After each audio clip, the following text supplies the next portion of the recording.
na minamahal, sa inyong kabanal-banalang pananampalataya, manalangin kayo sa tulong ng Espiritu Santo. Amen. Di ba? Malinaw sinabi nito, tayo po ay manalangin sa tulong ng Espiritu Santo, ng Holy Spirit. Okay? Kasi through the power and the help of the Holy Spirit, nakapanalangin tayo ng mas malalim. Amin, nakakulik tayo sa Lord. Hindi lang yung simple prayer na sinabi mo lang, nanalangin ka ng 1 minute, 5 minutes, sinabi mo lang. Pero kapag katandem or kapag kapartner natin ang Holy Spirit habang nananalangin tayo mga bata, makikita ninyo, makakita kayo ng iba't ibang wonders. Makaka-experience kayo ng iba't ibang experience mula sa Lord. Okay? Kaya inumpisa ng Panginoon sa inyo, sa iyo katulad ninyo.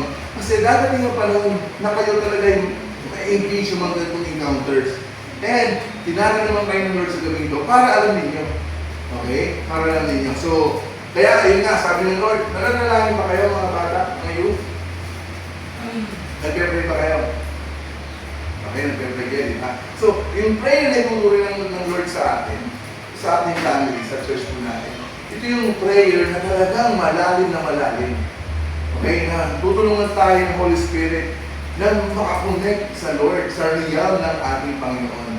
Okay, talagang bubuksan niya ang lahat ng spiritual realm habang nananalangin tayo. Aalisin tayo sa isang lugar, sa isang posisyon, na nananalangin lang tayo na baliwala lang. Ang gusto ng Panginoon, maging nananalangin tayo ng malalim. Okay, na talagang very deep prayer na makakakunik tayo sa Panginoon. Hindi masasayang ang ating ginagawang prayer. Amen. Ang gusto niya yung totoong prayer na tinutulungan tayo ng Holy Spirit. Okay? Yan po. So, ayan nga po, di ba? For personal edification, isa pang reason ng Lord kung bakit niya binigay ito sa atin, niregalo niya, for direct communication with God. Di ba? So, malinaw ang sinabi ng Lord, ha? Una, for personal edification, para sa spiritual strength. Pangalawa, for direct communication sa God. Amen. So, minsan, kailangan po natin tanggapin sa sarili po natin na hiningi ng Lord, ng Panginoon ay gustong-gustong marinig yung ating prayer, yung ating boses. Pero since we are busy, di ba? Ilang minutes na kayo nagpe-pray? Mga ilang minutes? 5? 10? Pagsandali lang. Thank you, Lord. Diba? So, itong nais ng Lord sa atin, sa family natin, dahil ang calling ng Lord sa atin is empowered in spirit. Hindi ubra. Okay? Na hindi ibigay ng Lord ang turong ito sa atin, dahil isa ito. Okay? Katulad ng message, ito yung regalo ng Lord, and ito ay direct communication natin sa Lord. Habang tayo ay nag-speaking in tongues, hindi naiintindihan ng diablo, ng demonyo, kung yung sinasabi mo, ina-after mo. It's direct communication sa Lord. Okay? So ako, pag nag-speaking in tongues ako, nasa spiritual realm po ako, alam ko yung sinasabi ko. Pero iba, yung utterance ko, iba yung sinasabi ko. Di ba minsan nag-speaking in tongues ako dito sa harap? Iba yung lumalabas sa tongues ko, pero yung direct communication ko sa Lord, yun yung gusto kong sabihin sa Kanya. Di ba? May isang example ng speaking in tongues na humingi ako ng strength. Pero nag-speaking in tongues ako. Pero sinasabi ko po sa Father, Lord, give me strength. Alam ng may kayo. Kasi spirit to spirit yun eh. Okay? So, yun ang gusto sabihin ng Lord sa atin mga bata. So, ito ay direct communication with God. Samahan niyo ako sa 1 Corinthians chapter 14, verse 2. Nakuha niyo ang cute eh. Cute, dito. Meron kayo naiintindihan ng konti? Okay, diba? So, kailangan nyo ng 1 Corinthians chapter 14 verse 2. Unang Korinto. Sige, basta. Tagalog. 1 Corinthians Pakinig. chapter 14 verse 2. Ang nagsasalita sa iba't ibang wika ay sa Diyos na nakikipag-usap at hindi sa tao, sapagkat walang nakakaunawa sa Kanya, ngunit nagsasalita siya ng mga hiwaga sa tulong ng Espiritu Santo. Amen, di ba? So, nagsasalita tayo ng hiwaga sa tulong ng Holy Spirit. So, hindi natin pwede i-alis ang move ng Holy Spirit while we are doing the speaking in tongues. Kasi siya ang nagbibigay sa atin, okay, nag-strengthen sa atin, nagpapalakas sa atin. So, meaning, kailangan po natin ma-engage sa relationship natin sa banal na Espiritu.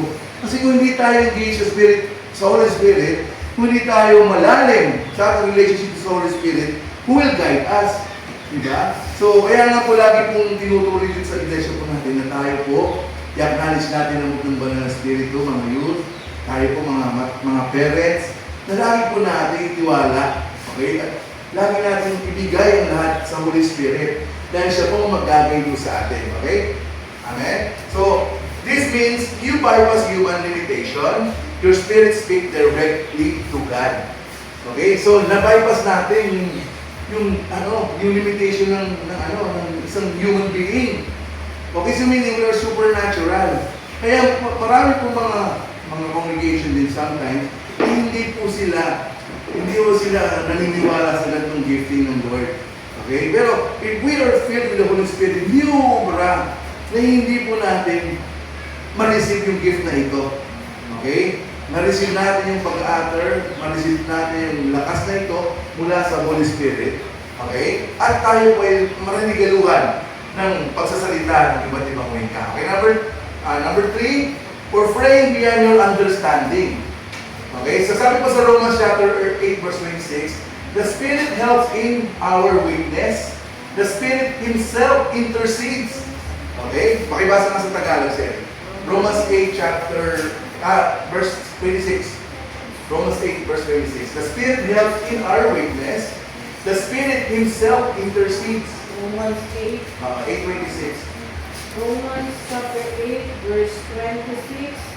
Gayun din naman, tinutulungan tayo ng Espiritu sa ating kahinaan, sapagkat hindi tayo marunong manalangin ng nararapat. Kaya ang Espiritu ang namamagitan para sa atin. Amen. At dumarating sa paraang hindi natin kayang sambitin. Amen. So, nakuha po ninyo, mga parents and youth, di ba? So, malino po sinabi na dahil yung engagement po natin sa Holy Spirit, doon po tayo may empower. Okay? So, kaya nga po bilang mga pamilya po ng GRS, talaga pong lagi po namin i-impart, bakit binigay sa atin ng Lord ang pangalan ito? Jesus Radiant Empowered Spirit Church. Kasi po, ang nais po ng Lord ay naka-align tayo sa calling ng iglesia ito at naka-align po tayo sa anointing ng church na ito. Okay?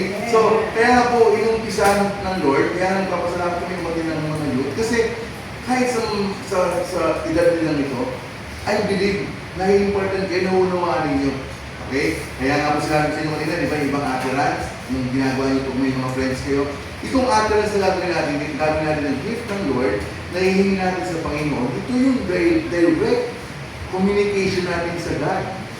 Ano ba ibig sabihin ng direct? Direkta. Walang middleman. It's between you and God.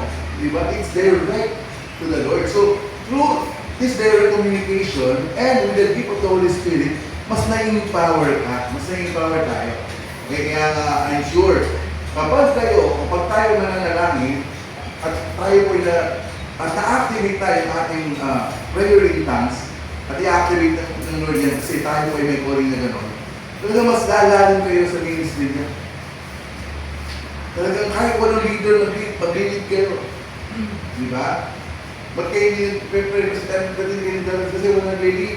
Pero kapag ang Holy Spirit, diba, na-receive natin, at inactivate natin sa mga sarili niyo mga youth, kahit walang nag-lead na mga human leader, kayo mag-lead kasi tutulungan tayo ng Holy Spirit. Diba? Busy sila ni Nicole, kasi nag-aaral sila. Diba? Pero kayo mga dancers, alam niyo ba yung pagka-dance? Talagang gusto ng Lord yan. Amen? Dahil nakikita yung heart sa mga dancers. Diba? So, minsan kala yung naglalaro lang kayo, pero kayo ay nag-worship sa Lord. Pinaaparangalan niyo ang Panginoon sa pamilya ng Pilipaya. Ano nararamdaman niyo pag nagsasayaw kayo? Minsan, parang naglalaro lang kayo. Pero pag dumating sa pagkakataon, di ba yun, na nagsasayaw kayo, inaalay niyo yung talent niyo sa Lord. Tama ba? Inaalay niyo. Kaya niyo ba inaalay yung pagsasayaw niyo? O sa Lord, di ba? So, itong gift na ito ng Holy Spirit, ito yung direct ninyong communication sa Lord. So, hindi kailangan dalawa kayo, hindi kailangan tatlo tayo, ito ay pang sarili mo. pinapalakas ka ng Lord sa pamamagitan ng litrato ito. Okay? Ayan, for spiritual warfare, kailangan po natin ma-activate ang ating speaking in tongues or gift ng speaking in other tongues dahil sa warfare. Dahil sa paglaban, sa war. Kung ang mundo ngayon ay may gera sa mundo ngayon, dahil napabalita nila, di ba may gerang Iran, Israel, sino yung gera nila? US, diba? So yun yung physical war. Na talagang nagpapalitan sila ng malakas ng mga ammunition, ng mga bomba. Okay? So tayo naman, ang laban natin ay spiritual warfare. Okay? So sa Ephesians, chapter 6, verse 18. May basa pa sa Tagalog. Ephesians, chapter 6, verse 18. Basa. Ephesians chapter 6, verse 18. Manalangin kayo sa lahat ng pagkakataon, humiling at sumamo sa patnubay ng Espiritu. Lagi kayong maging handa at patuloy na ipanalangin ang lahat ng hinirang ng Diyos. Amen, diba? Tayo po ay hinirang ng Diyos. Nalinati at Jenny, Nicole. Hinirang po tayo ng Lord. Kayo mga dancers dito. Diba? Hindi pa rin hinirang tayo ng Lord. Hindi, akala nyo simple lang na pag-attend nyo dito. Ito ay empowering sa inyong lahat. Amen. Kasi ito yung gateway, ito yung nagbukas. Ito yung breakthrough ninyo. Amen? Di ba dati, hindi mo kayo makatid dito every Saturday? Pero pag dinala kayo ng Lord dito. So kasi pwede palang bigyan nyo ng pagkakataon ng panahon ang Sabado. Di ba? So dati sa every Saturday, nandiyan na kayo, magtitiktok na kayo sa labas. Tama ba? Pag Sabado. Ano ginagawa nyo? O sa bahay. O anong ginagawa? Pero ito, pwede pala na magkaroon ng gateway para makain kayo sa mga gatong gawain. Okay, dinala kayo ng Lord dito kasi mahal kayo ng Panginoon. Gusto niya kayong dalhin sa real. Okay, kahit bata, kahit age ninyo, hindi lang tingnan ng Lord sa age. Ang maganda nito yung willingness ninyo. Kasi natuwa ako iba rin, willing siya na matuto. Amen? At kayo po, even kayo nandito, ayan talaga ay last factor sa inyong ministry. Yung pag-step forward, okay? Tongues is a weapon. Okay? We are spiritual, tayo ay talking about spiritual. So, ang speaking in other language, in other tongues, ay weapon, a tool of intercession, a way to pray when the enemy cannot understand. Diba? Iwaga po yun. Habang nananalangin tayo, habang lumalaban tayo sa pananalangin, using our tongue, hindi na intindihan ng kaaway. Pero ang Lord at ikaw, nagkakaintindihan. Yes, Rainier, come on, speak. Yun yung iwaga. Come on. Diba? Na-activate yung speaking tongues ninyo. Ma-activate yan. Mas lalo yung speaking tongues. Pag yan ay nagbukas mo sa inyo, talagang kailangan lagi yung edify every time you pray, kapag may warfare, kapag in danger. Kasi pinapalakas mo sa sarili mo eh. Bawal, magkakataon. Kung wala ka alam sa bagay na ito, nasa danger ka. Ano yung mga danger kadalasan? Okay? Sa mga panahon ito, napakadami natin kalaban sa mundo. Amen? So minsan, kapag nag-iisa ka, pumasok yung fear sa'yo kasi may sumusunod sa'yo yung iba, pumasok yung fear sa'yo, meron kang panglaban, kararawo, speaking in tongues, ina-utter yung spirit. So, andyan yung mga spirito, andyan yung angel, talagang tutulong sa'yo yan kasi spirit, real yan eh. Diba? So, yun yung gift natin. Yun yung kaibahan natin mga youth sa iba. Yun yung Diyos na tinanggap niya. Diba? So, nauunawaan niyo yung gusto sabihin ng Lord sa gabi ito na tayo ay hindi ordinaryong tao. We are supernatural. Okay? So, yun. So, yun ay panglaban natin. Panglaban natin yung gift ito. Okay? Is this for every believer? Ito ba ay para sa lahat ng believer o naniniwala kay Kristo? Okay, tingnan po natin sa gawa. Or Acts chapter 2, verse 39. Okay, basa sa Tagalog. Diba? So, ito ba ay para sa lahat ng tumanggap kay Kristo? Yan ang tanong ha. So, titingnan natin, sabi sa Biblia, or sabi sa Gawa, chapter 2, verse 39. Kasi minsan yung ibang mga Kristyano, hindi tinatanggap ang regalong ito. Okay? Kaya nga po, linawin po natin, tingnan natin sa Bible, okay? Tingnan po natin kung ito po ba ay para sa lahat ng naniniwala o tumanggap kay Kristo. Basa siya sa Gawa, chapter 2, verse 39. Sapagkat ang pangako ay para sa inyo at sa inyong mga anak at sa lahat ng nasa malayo, sa bawat taong tatawagin ng ating Panginoong Diyos. Amen. So malinaw. Malinaw. Sinabi po dito sa lahat, nanay, sa tatay. Ito po ay hindi lang para sa mga pastor. Okay, not only for pastors ito. Okay, not only for elite spiritual Christians. Okay, ito ay para sa lahat. Okay, tinanong ko kayo dati kung kay Kristo ba kayo? Ano sagutin nyo? Kay Kristo, kay Church, kay Jesus tayo lahat. So meaning, dahil tayo lahat ay kay Kristo, at ito ay empowered by our God, kapag na-receive natin ito, huwag kayong natatakot. Ito ay gift o regalo na talagang hindi makukuha ng iba na hindi nananalig, hindi kay Kristo. At since tayo ay kay Kristo, ito ay para sa atin. Hindi lang ito para sa mga pastor. Ito ay lahat. Ito ay para sa lahat. Okay, naiintindihan na, nakuha yung dahan-dahan na. Ito ay regalo, mga bata, mga youth. Okay? Ito ay para sa mga believer na uhaw or hungry sa mga tulad na gift na ito. Ito ay para sa mga believer na willing. Amen? So, willing naman kayong gusto ma-receive yung gift na ito. Ito ay gift ha? Gift. Hindi ito binibili. Ito ay regalo mula sa Diyos. If we are willing, ang Diyos ay malaya at very generous sa mga willing at open ng heart sa mga gift na ito. Hindi naman natin, itong spirit, hindi mo ito araw-araw gagawin. This is just part of our spiritual journey. Hindi naman araw-araw po nanin natin sa ating Jenny na pagkausap niyo yung asawa niyo, pura ka, raraya. Hindi po ganun. Ito ay edifying. Ito ay nag-edify sa ating spiritual battle. Okay, hindi pagbibigis-bitan. Pabili nga po, rara ka. Hindi ganun. Iaalay po natin ang gift na ito according sa will at gusto ng Panginoon. Okay, again, nabalikan natin na it's a connection and communication between you and God. So, walang ibang person, okay, na-involved doon. It's between you and God. Okay, bakit na-involved ang lahat? Kapag tayo ay in corporate prayer, pag nasa sama-sama tayo ng nanalangin, minsan meron tayong gagawin, okay, speaking in tongues para ma-edify. Basta tayo lumalim sa panalangin na sabay-sabay natin ilalaban sa warfare na ginagawa natin. Okay, para habang tayo nanalangin, marami papakita ang Panginoon. Okay? At hindi niya intindihan ng kaaway, pinag-uusapan nila doon. Kasi hindi maintindihan ng demonyo speaking in other language. Again, it's between us, the believers, the Christian, the one who loves God, and the Lord. Diba? So, makita po natin doon, maliwanag. Ito ay sa atin. No? Ito ay regalo sa atin. Gusto niyo ba ng ganung regalo, mga kabataan? Gusto niyo ba?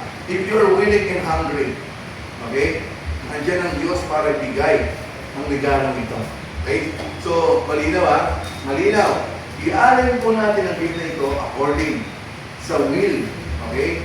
According sa call o sa pangangailangan. Hindi yung naglalaro kayo, bigla kayo mag-experience kasi na-receive nyo na, hindi gano'n mga kabataan na. Ang sinabi ng Lord, every time na meron tayong warfare, every time na kailangan natin edify o panalimin ng ating prayer, we can use that gift. Okay? Again, this is part of our Christian life and our relationship with the Lord. Ha? Hindi ito yung 100% na gagamitin mo. Kasi maraming gift pa. Portion lang ito pinag-usapan natin, kaya nga series eh. So ngayon, nagkataon lang, ang gusto ng Lord, yung first sa gabi ito ay ang gift of the Holy Spirit. Okay? So, common misunderstanding. Okay, ito. I need to wait for something to take over me. Okay, so, no! The Holy Spirit does not force you. Hindi ka pinuforce ng Holy Spirit. Hindi kanya pinipilit. Ang laban labanan dito mga kapatid, mga nanay, willingness. Willingness kasi kapag sa pakiramdam mo pinipilit ka na malis dito, it means there is no connection between you and the Spirit. Pero if you are willing, di ba, sinasabi mo, Lord, gusto ko ito, gusto ko makuha itong gift na ito. Gusto niyo bang gift na ito? Gusto niyo ba? Kayo po lang natin ang gusto niyo, di ba? So itong gift na ito ay nasa heart natin if we are willing. Okay, so regalo po ito regalo. Ayan, so sabi po sa Corinthians chapter 14 verse 32, the spirits of prophets are subject to prophets. You are in control, you open your mouth, and the Spirit supplies the word. Habang willing ka na ma-receive, kailangan mong umaksyon. Okay, kadalasan nag-umpisa lang sa pag-aaral ng hanggang sa habang nakakulit ka na sa spiritual realm, nalalim yan. Hindi mo i-force yung sarili mo. Ang Spirit ang magbibigay sa'yo. Pero hindi ang Spirit ang magbubuo sa mundo ikaw. Yung willingness mo na ma-receive. Okay, andyan lang ba na Spirit of God mga kapatid para ibigay. Okay, yung power na sinasabi po dito. So, the Spirit of prophets are subject to the prophet. Okay, so you are in control. Yan sabi ng Panginoon. Ito pa ang isang bagay na kailangan natin consider. I might fake it. Huwag po kayo matakot kung iisipin na fake ninyo. Huwag kayo matakot na kami nagsasalita ng in other language, fake ninyo. No. Kasi if you are in spiritual realm, hindi mo fake yan. You will just open your mouth and the Spirit will help you. It will guide you. And so again, hindi ang Spirit ang bumukas sa bibig mo. Pero ikaw bilang willing, bilang nais mo na matutunan nito, ikaw ang mag-start para mag-utter, para mabusan ang gift na ito at tanggapin mo at lalo kang ma-empower, ginagagawin mo. So, di ba mga babies, di ba? Nag-start lang sila sa, ano sila sabi ng mga bata? Babies. Kung sila salita. Babies kasi sila. So, first timer sila. Pero habang lumalahon, habang tumatanda, lumalalim, ganun din tayo sa gift ng Spirit. Ang sa umpisa, walang masama doon. Kasi it's literally God and empowering Spirit ito.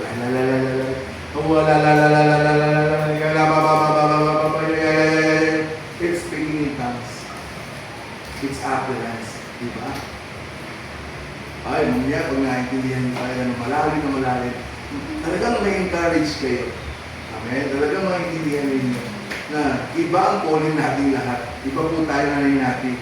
Iba tayo na natin siya. Iba po talaga tayo. Amen? Kaya nga po binibigyan tayo ng mga series na ganito para makistep forward tayo.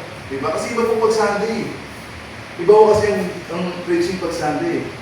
Iba ang series. Diba? So ito ay puro pagtuturo about prayer, about gift, di ba? About ibang mga bagay patungkol sa ating pag-connect sa Lord, and activation. I-activate ng mga yan. Okay? So, it sounds repetitive or simple. It's normal. Di ba? Pero yung spirit mo, napakalalim na ikaw ay umaapoy. Na-empower ka sa makipagsalita kahit simple words. Hallelujah. So, natitrain mo naman yan. Sa room mo, sa kwarto mo, habang ikaw nasa CR, pag nag-speaking in tongues ka, habang nag-CR ka, tinawag ka ng Lord na magpakalalim sa pagsasadaan ng speaking in tongues. Hindi kailangan malakas. Pwede samahin ng speaking in tongues. Kasi sarili mo naman po yan eh. Di ba? Alam mo ang sarili mo. Nakakapagsalita ka mag-isa sa sarili mo, di ba? Kaya mo makipag-communication without talking. Di ba? Pwede nakakapag-isip ka. Same as speaking in tongues. Nakakapag-speaking in tongues din tayo through Spirit. Diba? So kapag nasa warfare tayo, kailangan natin ng pagsasalita ng iba't ibang wika, kaya gawin po natin yan through our Spirit. Habang sinasalita na empower po tayo. Lulusot ang mga anghel kapag kayo nasa danger. Amen? Na hindi naiintindihan ng kaaway. Bakit dumating ang mga anghel? Anong sinilita ng mga anak ng Diyos? Yun ang hiwaga ng bigyan nila sa atin. Diba? So gusto nyo ba? Yun, gusto nyo ito? Walang bayad na regalo. Sino mong niregaluhan siningil? Naregaluhan na ba kaya? Ikaw. Ano regalo sa'yo hindi mo siningil? Sample. Niregaluhan ka ng nanay mo. Damit. Siningil ka ba? Di ba regalo? Gift nga eh. So sa lahat ng gift na binibigay sa atin ng Lord, ito ay walang bayad. The willingness lang ng heart natin. Kailangan natin tanggapin, pagyabungin. Okay? So, how to receive? Sabi po sa Luke 11:13, how much more will your Father give the Holy Spirit to those who ask Him? Ask in faith. Okay? Ito po pinakamahalaga. Tanggapin po natin, hingin po natin sa Panginoon na may pananampalataya. Ask in faith. Okay? Kasi kung hindi naman tayo nananampalataya, hindi ito magmamanifest. Diba? Kapag hindi natin yayabo, okay? Mapapangalawak, okay? Hindi po natin marireceive kung walang faith po na nasa heart natin, willingness, na i-open, tatanggapin ang regalo nito. Again, this is part of being a Christian. Sabi ng Timothy, chapter 2 Timothy verse 1 to 7, chapter 1 verse 7. Sige po, basahin ko na sa Tagalog. 2 Timothy chapter 1 verse 7. Sa Tagalog po para mas maintindihan natin. 2 Timothy chapter 1 verse 7. Kasi ito yung kadalasan umahadlang kung ba't natin hindi makakbangan yung mga ganitong regalo. Okay, kung nakita niyo ba? 2 Timoteo chapter 2, chapter 1 verse 7. Sabi sa English, God has not given us a spirit of fear. Sa Tagalog, Sapagkat ang Espiritu ibinigay sa atin ng Diyos ay hindi Espiritu ng pahinaan ng loob, kundi Amen. Espiritu ng kapangyarihan, Amen. pag-ibig at pagpipigil sa sarili. Amen, di ba? So, kapangyarihan mula sa Banal na Espiritu, inaalis niya yung fear. Okay, binibigyan tayo ng peace of mind, okay, na kalayaan, na sumama, at maintindihan at maranasan ng mga regalong katulad nito. Okay, kaya nga binibigyan tayo ng mga teksto, amen, na gustong sabihin sa atin ng Lord, na huwag ka matakot, regalo sa yan. Isa yan sa para mas lalo tayo makapag-ibig, makapag-usap ng mas malalim na hindi naiintindihan ng kaaway. Kasi minsan, kapag dumaan yung katamaran sa atin, hindi na tayo nagpe-pray. Pero pag na-edify, pag ikaw ay na-edify, talagang nanalangin yung Spirit, yung Holy Spirit, amen, makita mo, makatagal ang prayer mo. Pero nung ibang mga man of God na nakausap ko, nananalangin mo siya 4 hours. Hallelujah! Spending times lang siya, spending times. Kaya isa po ito nakilala po siya sa Grab, sa pastor. At talagang nag-move sa banal na Espiritu. During our conversation po na ni Jenny and namin natin, ramdam na ramdam ko talaga yung power. Ang init sa likod ng upuan. Sabi niya, Pastor, naramdaman mo? Oo, Pastor, ramdam na ramdam ko talaga. Yung pastor na yan talagang napakalalo niyang manalangin, ang tagal niyang manalangin. Amen. Talagang connect siya sa Lord. Okay? Even his congregation, talagang tinutulungan niya paano magpakalayo sa panalangin. And sa kanilang testimonya, alam niyo ba ang testimony nila, Nicole? Dahil sa kanilang malayong pananalangin, anumang karamdaman ang nilalapit sa kanila, gumagaling. Isang tatay ang stroke, hindi makalakad, pinag-pray nila. Dahil sa connection nila sa Spirit, walang magawa ang kaaway. Hindi makakilos ang kaaway sa pagsaway ng pastor na yun, kay gagaling sa pangalan ni Kristo. Empowered yung prayer niya, nakalakad yung tatay. Amen? Kita ko sa video. Kita ko sa video talaga na naka-stroke person, lumakad yung person na yan. Pag malalim tayo, at nagsasalita tayo ng ibang wika, may empower tayo. Lalakas ang ating spiritual reality, baka sa spiritual reality, diba? Magpapagaling ang Lord through us. Hindi tayo magpapagaling wala tayong makayang magpagaling mga kapatid. Ginagamit lang ng Lord ang ating faith para makapagpagaling ng iba. Hindi po tayo, wala tayong kapangyarihan magpagaling Nilinawan po yan. Kapag hindi gumaling, it means make time. Okay? May encounter pa tayo gagawin para ma-empower yung feeling.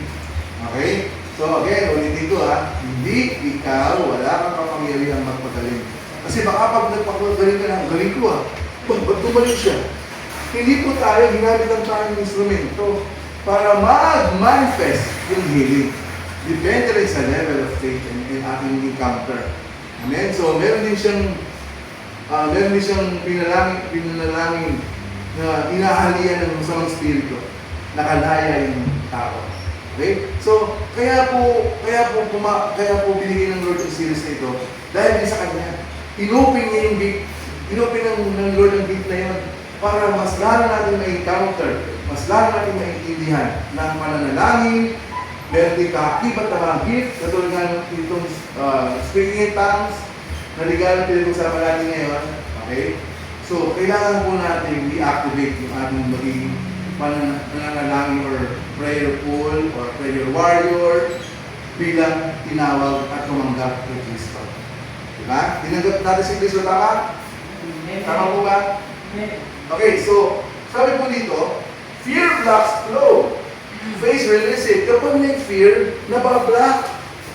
Kapag may fear, natatakot tayo sa heart natin, hindi natin ginagamit yung tunay natin power, ginugulo tayo ng mind, habang nananalangin tayo ng papagaling, hala natin tayo yung papagaling, mabablock yung power na yun. So, kailangan po natin gawin, tanggapin sa sarili natin, na laging ang Diyos ang kumikilos, ang Holy Spirit ang naging power, at si Jesus, the power, okay, yung mga panahon na siya nandito sa earth, diba, nagpagaling siya.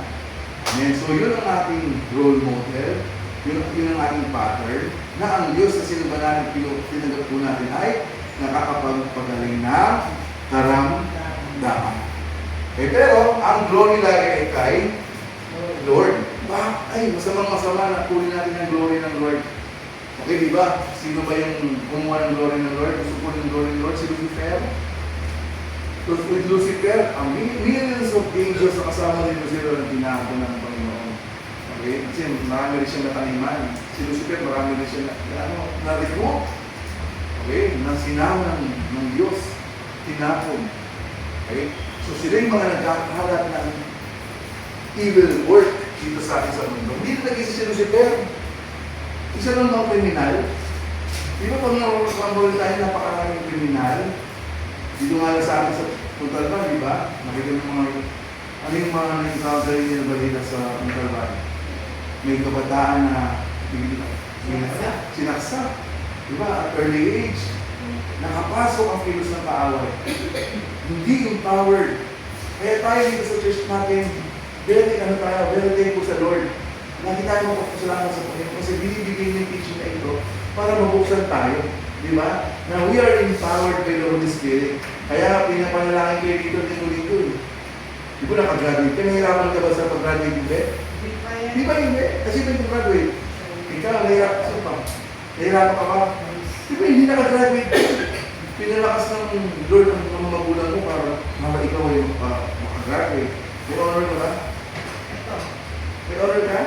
Moving up. Anong mo? With high? Sabi ko, ba't nalang mo yun? With honor yun. Iba nga with honor. Di ba?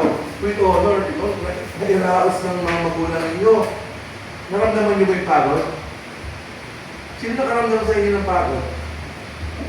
Di ba? Magulang. Pinapalakas ng Panginoon ng mga magulang ninyo para makaraos kayo sa pag-aaral. Baka kayo maging grateful kayo sa Lord. Sa ministry nyo, gawin yung best. Di ba? Hindi yung nawawala sa ministry, hindi na kayo dadance. Pero pag nagdadance kayo, kayong lima, ay, hallelujah, tuwa-tuwa talaga ang Lord at pinaplat ng Lord yung future nyo. Iniingatan kayo ng mga anghel. Pinaayos ng Lord yan. Okay, so yan. Nakintindihan niyo yung pinag-usapan natin ngayong gabi? Nakuha na ninyo? Di ba naintindihan niyo kahit pa paano? So yun ay regalo. Ayan. Sabi dito,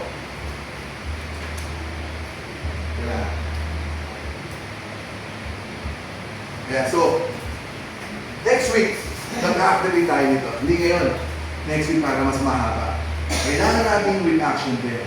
Pag nag-activate tayo, kakata muna tayo, i-re-reveal natin yung spiritual realm. Kaya huwag i-absent sa next week yan, nakapuso para yung mga naka-absent ngayon, alam nila, mag-activate tayo ng speaking in tongues. Okay, diba? So, umpisa, syempre, katulad sabi natin kayo, parang bata. Di ba ganun bata? Paano yung bata? Diba? Ako nung umpisa ako ng speaking in tongues ko, natin. Ang natatanda ko, ganun ako, la. Wala akong magpasabing iba, bukod sa la. At hindi naman natin doon yung aking speaking in tongues. Pinalali ng Lord.